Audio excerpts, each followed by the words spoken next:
Welcome. So in this tutorial, I'm going to show you how to pin post on Facebook profile using your phone.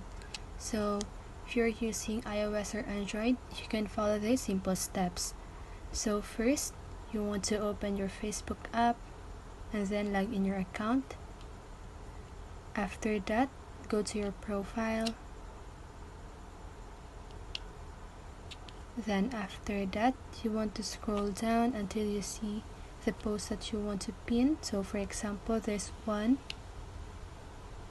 Then click on those three little dots on the upper right side of your post. Then here you can see a lot of options, and then just click pin post. So as you can see here, your post has been pinned to the top of your timeline. So that's how you pin a post on Facebook.